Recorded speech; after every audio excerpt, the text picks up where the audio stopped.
नहीं नहीं भैया, ये वाला नहीं, 2 साइज बड़ा दिखाइएगा। मम्मी यार फिर से 2 साइज बड़ा, सब मजाक उड़ाएंगे। कोई मजाक नहीं उड़ाएगा, सब ऐसे ही खरीदते हैं। अभी 1 साल में फिटिंग की हो जाएगी।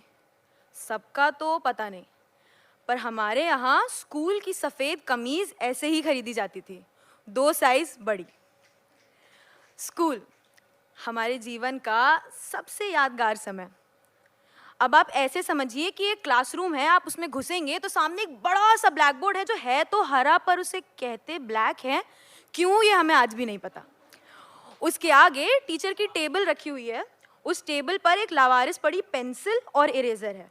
उसके पीछे टीचर की ही चेयर है जिस पर बैठने का न जाने बच्चों पर क्या फितूर सवार रहता था कि जो पीरियड के बीच में 5 मिनट का ब्रेक होता है ना, उसमें जाकर उस पर विराजमान हो जाते थे, जैसे वो क्वीन एलिजाबेथ का सिंहासन हो और प्यून भैया अब भी आगे ताजपोशी करके जाएंगे। और इन सब के आगे उस क्लास की जान, अलग अलग प्रकार के जीव जंतु। कोई आगे बैठा है, कोई पीछे बैठा है, कोई टेबल के ऊपर बैठा है, कोई टेबल के नीचे बैठा है, किसी से बैठा ही नहीं जा रहा, कोई क्लास में ही नहीं है, बाहर टहल रहे हैं। मगर इन सब में और कुछ समान हो या ना हो, एक चीज जो कॉमन थी वो थी इनकी सफेद कमीज, स्कूल की वर्दी, स्कूल यूनिफॉर्म। अब बच्चे हैं, वर्दी है, तो बच्चे पढ़ेंगे भी और टीचर भी आएगी। तो यूं तो टीचरें कई प्रकार की होती हैं, मगर सरफेस एनालिसिस किया जाए तो मुख्य 2 प्रकार होते हैं। एक वो जिनका कहना होता है जियो और जीने दो, जब तक आप अलग से जाके उन्हें कोई मानसिक क्षति नहीं पहुंचाते, उन्हें घंटा फर्क नहीं पड़ता। और दूसरी वो जिनकी समस्या का कारण ये है कि आप हैं। मानो उनके हर प्रश्न का सार निकल के ये आता हो, तुम हो क्यों, और इनके इस प्रश्न का आपके पास कोई उत्तर नहीं। तो ये उस दिन की बात है जिस दिन ये दूसरे प्रकार की टीचर हमारी क्लास में आई और उनके आने की खबर पूरे कॉरिडोर में जंगल की आग की तरह फैल गई, और हम जो बाहर टहल रहे थे, हम क्लास में आए। इन्होंने हमें देखा, हमने इन्हें देखा, मोहब्बत तो नहीं हुई मगर इन्हें अपना अगला मोहरा मिल गया। ऐसे छोटी छोटी आंखें करके इन्होंने हमें देखा और हमसे बोली, अच्छा ये ऐसे पहनते हैं स्कूल यूनिफॉर्म, स्लीव्स क्यों मोड़ी हुई हैं, ऐसे आते हैं स्कूल में। अब अपना भी स्वाभिमान था, ये तो कहते नहीं कि मैम मम्मी ने 2 साइज बड़ी शर्ट दिला दी, क्योंकि मान लीजिए कि हम कह देते कि मम्मी ने 2 साइज बड़ी शर्ट दिलाई, पर फिर वो हमारी डायरी में नोटिस लिखते, अगले दिन मम्मी देखती हमारे नाप की शर्ट दिला देती, मगर शर्ट तो हमने भौकाल में मोड़ी थी ना। तो हमने बहुत ज्यादा सोचा और फिर हमारे मुंह से निकला, मैम असल में गर्मी है ना, नवंबर का महीना, लखनऊ की ठंड, और हमारे मुंह से निकला, मैम गर्मी है ना। इस पर उन्होंने अगला प्रश्न पूछा कि अच्छा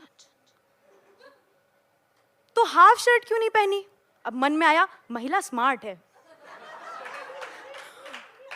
तो फिर बिना सोचे समझे हमारे मुंह से निकल गया, मैम ठंड भी तो है ना, और यहाँ हम सही थे क्योंकि नवंबर का महीना, लखनऊ की ठंड। इस पर हमसे बोली, जाओ कभी कभी पढ़ भी लिया करो। और हम जाकर के अपनी जगह बैठ गए, और इतनी देर में हमारे सफेद कमीज वाले सारे सिपाहियों को पूरा एंटरटेनमेंट मिल चुका था।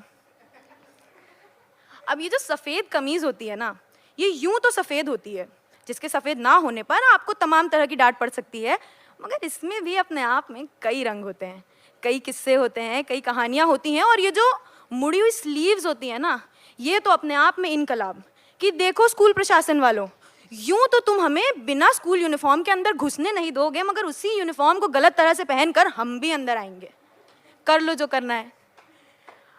अब इतने सालों में हमसे कई बार कई लोगों ने कहा, स्लीव्स खोल लो यार, कभी शिष्टाचार के नाम पे, कभी अनुशासन के नाम पे, मगर हमने खोली जैसे घातक सिचुएशंस पे, पेरेंट टीचर मीटिंग, जान माल का खतरा थोड़ी होने देंगे। मगर वो जो एक दिन होता है ना, फेयरवेल और एग्जाम से पहले वाला, जब पेन पेंसिल मारकर लेके आपके दोस्त आपके पीछे भागते हैं, कस्में, वादे, यादें, पुराने प्रेम प्रसंग के किस्से, गालियां, सब आपकी कमीज पर लिख देने। उस दिन लगा कि ये जो कमीज मम्मी ने 2 साइज बड़ी दिलाई थी, ये तो आज छोटी पड़ गई। उस दिन हमने अपनी मर्जी से वहाँ बिखरती हुई तमाम यादों को समेटने की नाकाम कोशिश में अपनी स्लीव्स खोल दी। उस दिन जब हम घर गए तब 1-1.5 घंटा उस कमीज पर लिखी हर चीज़ को पढ़ा। जूनियर्स का लिखा दीदी वी विल मिस यू, दोस्तों की लिखी आपत्तिजनक टिप्पणियाँ जो कॉलर के पीछे लिखी थी ताकि माँ बाप न पढ़ लें वरना सिचुएशन घातक हो सकती थी, उनकी कई सारी यादें, सबके सिग्नेचर्स, टीचर्स का आशीर्वाद। और उस दिन वही कमीज जिसे घर जाते ही निकाल फेंकते थे कि चैन मिला, अब आराम से सोएंगे, आज उसी कमीज को टेढ़ा रखने में भी अजीब लग रहा था, क्योंकि शायद आज वही कमीज दरगाह की चादर और माता की चुनरी से भी ज्यादा पाक और पवित्र लग रही थी। आज उस चादर के हर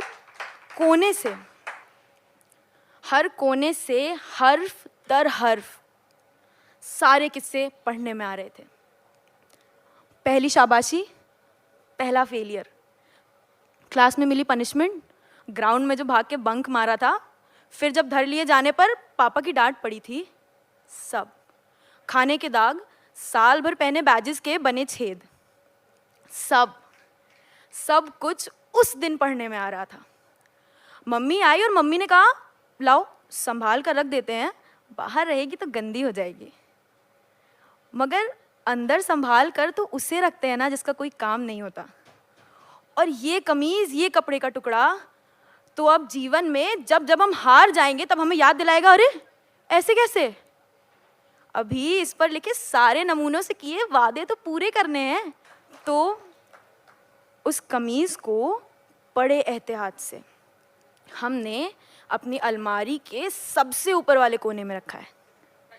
कभी आवारा से, पागल से, बेवकूफ से बच्चों के कांड सुनने हो ना तो हमारे पास आइएगा, फिर से उस कमीज को वहां से निकालेंगे और उसे परत दर परत खोल कर सारी कहानियां जी लेंगे।